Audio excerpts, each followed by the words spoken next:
Hey guys, in today's video, we're going to be reacting in real time to the video Why Everyone is Quitting Etsy and You Should Too from a relatively new and small YouTube channel, but this video is catching a lot of traction with over 10,000 views. So I'm excited to watch it. Let's get to it. Why Everyone is Quitting Etsy and You Should Too. I will link to that in the description of the video if you want to watch it on your own time. I've got the video here on 1.5x speed. Let's check it out.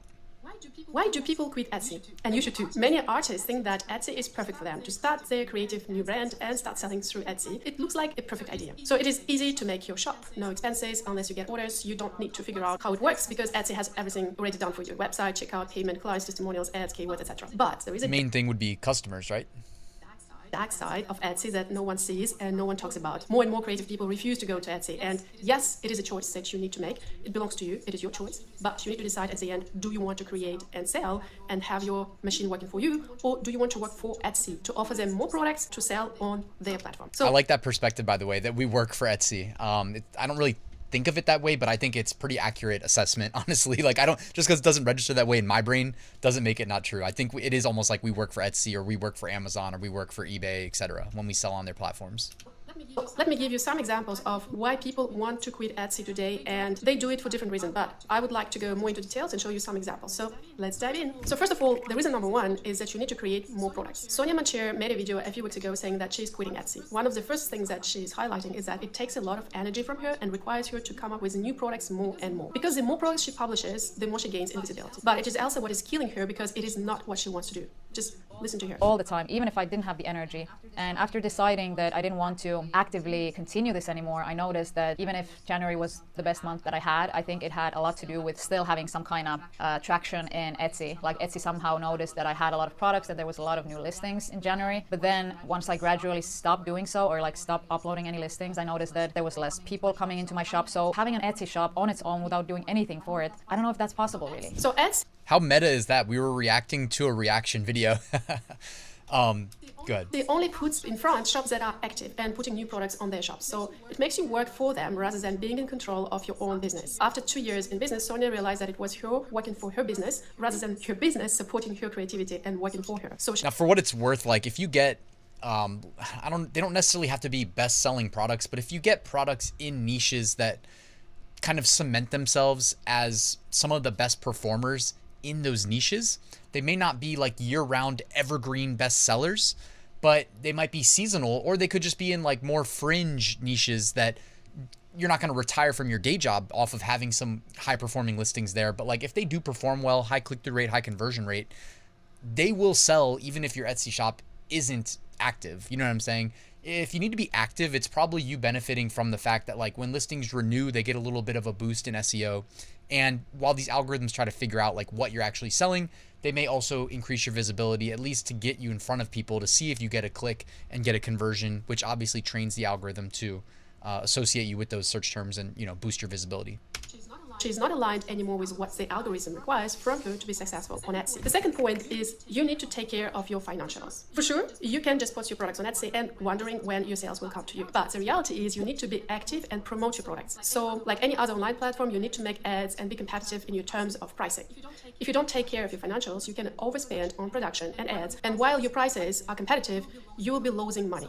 So like any other business, you need to manage as a business your Great point right there too, because a lot of people I see sometimes doing shop reviews that people are not locking in profits, that they're not paying enough mind to the fact that the whole point of running this business is to take home some profit, and you really need to know how much you're paying to Etsy, to your production partner, to ads, etc.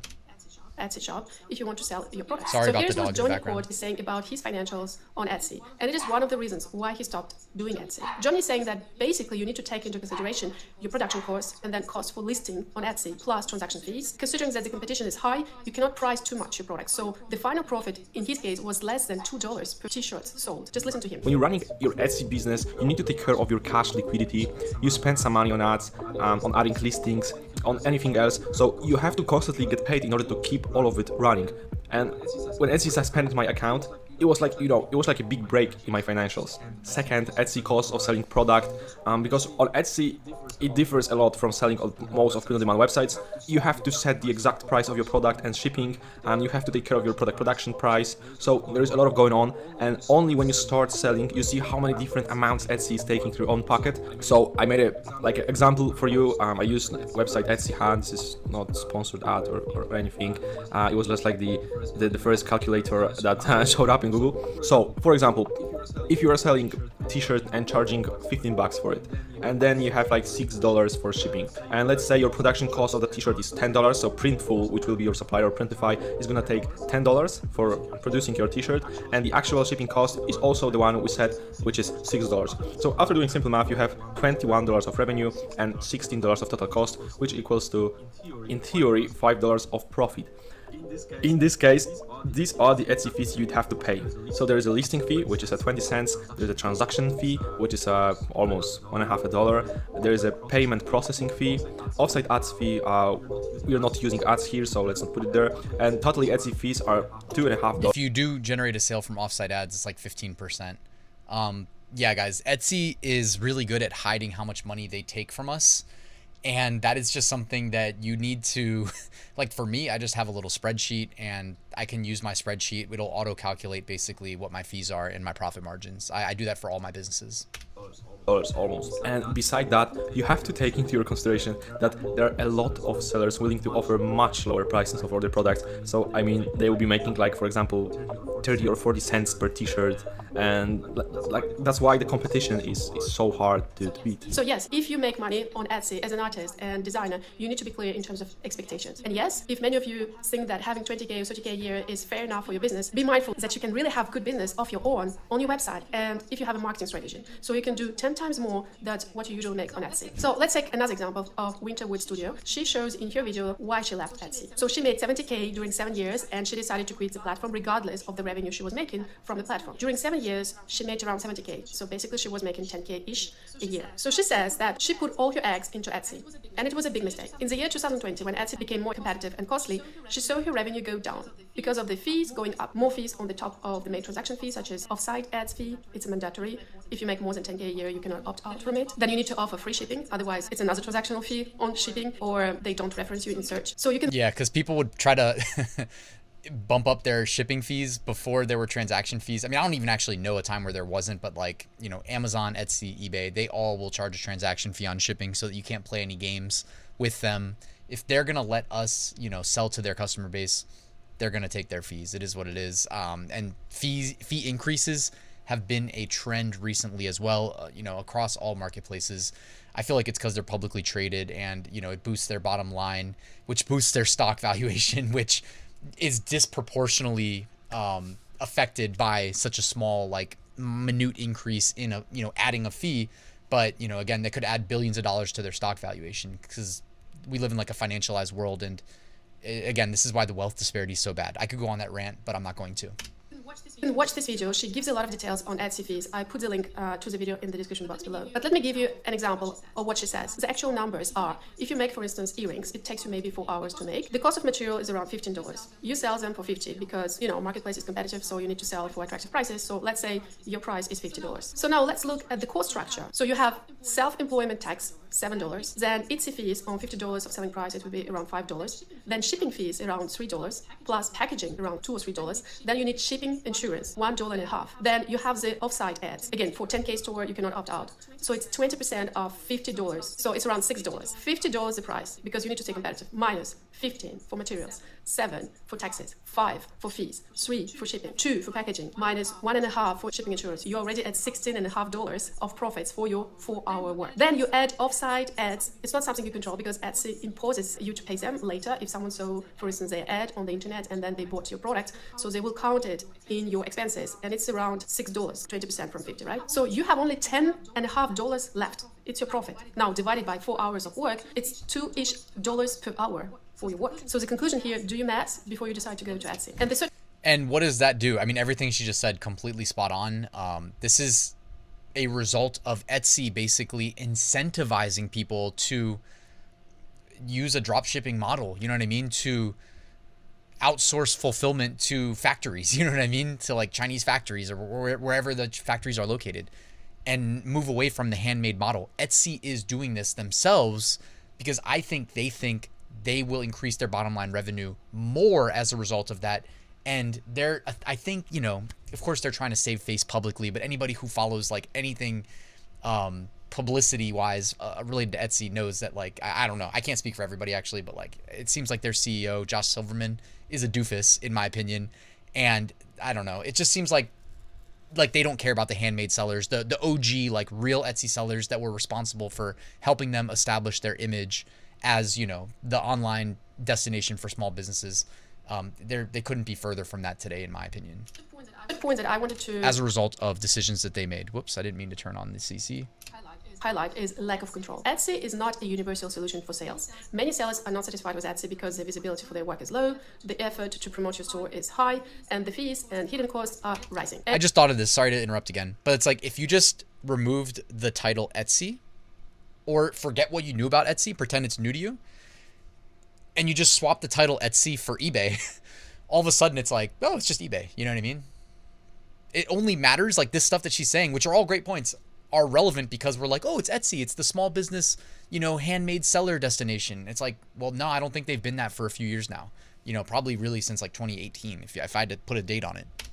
And you literally have low control over your marketing, branding, and promotion. Let's take an example of an off-site ads fee. You don't have control, and Etsy can impose you 15 or 20% of your revenue just because someone clicked on their ads and bought your product 1 month later. So you don't control anything.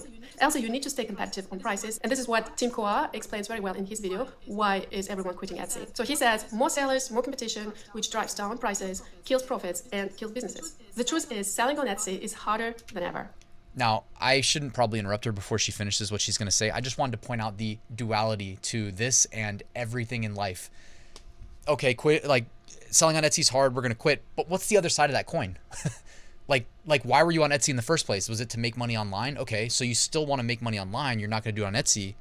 Where are you going to go where everything you just said isn't true, right? And this isn't me disagreeing with Tim Koa or IAMFASHION is her channel. Please support her, by the way. Again, I'm going to link to her video in the description. Go show her some love. Tell her Ryan sent you. But like, where do you go, right? Because like the way my brain works is I am reverse engineering my desired outcome always, right? If I'm going to quit, it's always because insert why. And I'm going to pivot to something else. I'm not just quitting because it's too hard. You know what I'm saying? You need to think carefully about where you want to put your energy. Like I will adapt.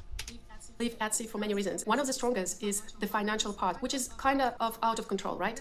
And then competition is high, and you need to be better in pricing than others, and then you need to make better products, different products, and more often, which is quite contradictory to what you should do instead. Slow fashion, quality products, higher prices, better branding, more demand, organic and paid growth. So see, I agree with her if we're talking about like old Etsy, the roots of Etsy. I'm not disagreeing with her at all. Like I agree with what she's saying. This is how Etsy, I think, like became successful, but they're moving away from that image, I think, as a marketplace. I mean, as a symptom of the decisions that they made. To this video, you need to have a brand and have a unique offer proposition. For instance, your brand, your fashion brand, can offer bigger sizes in fashion, more personalized products, and a very unique style. So you need to build your own visibility on social media thanks to better content that speaks to your audience. Position your content with the right keywords, right hashtags, and then just look how the magic happens. People will see more of your content, and then if they see more of your content, they would love to buy at some point. And then you will need a place to sell where there is no noise or other competitors, right? So the best comparison that I can give you is, for instance, if you sell in your own private store, or if you have a corner in a department store. Just think about all the distraction that people have in a commercial center or department stores. If it's not you, they will spend their money just near to you. So if you have your own store and you drive traffic to your store with your social media and controlled ads, you will get exclusive traffic for your business. And you can dictate your prices and explain well the story of the brand, and you can create relationships with your customers and upsell them on other products. So you can become one of the top brands for them, while on Etsy, they will just forget about you because you are one of many. So I hope you like this video. And no, it's great points. We obviously know the other side of that is that, you know, it's really hard to get customers to your little corner of online real estate. I always think of it as like, you know, online real estate. How do you make customers aware that you exist? Because number one, they have to know you exist before they even worry about if they're going to make a purchase from you, which obviously they're more comfortable, generally speaking, checking out on Etsy.com as opposed to whatever your website is shop.com, most likely hosted by Shopify. But I'm not disagreeing. Again, like I love, she's making great points here. It's just that, like, again, it's like there's two sides to every coin. But like she's looking at through the lens of fashion, and she's making, I mean, again, great points. And if you are really, into fashion, then you probably do really want to focus on like truly taking it to heart that you're a small business, that you're going to brand yourself, build brand awareness, build a relationship with your customers on social media, through an email list, etc. Whereas like me personally, I think of myself almost as like a mercenary who, again, is just like hyper focused on my end goal of making money online. Okay, in this case, we're going to sell t-shirts on Etsy. Great. I don't care what my brand is. I'm on Etsy because customers are there. They don't need to know who I am or care, right? They just need to see that I'm selling what they want to buy based on what they typed in the search bar. And most likely I'm selling it because I saw there was high search volume associated with whatever, whatever it is that they typed in the search bar. Funny, I don't know, whatever shirt, you know what I mean? Insert the blank. Anyways, guys, let me know what you thought about this video in the comments below, and please go show I Am Fashion some love. Again, the link is at the top of the description. Hope you found this enjoyable. If you have any videos that you think I should react to in the future, drop me a comment or shoot me an email, ryan@ryanhogue.com. I'd love to have it and add it to the list. Thanks for watching, though. Please like and subscribe, and I will see you tomorrow with a new video.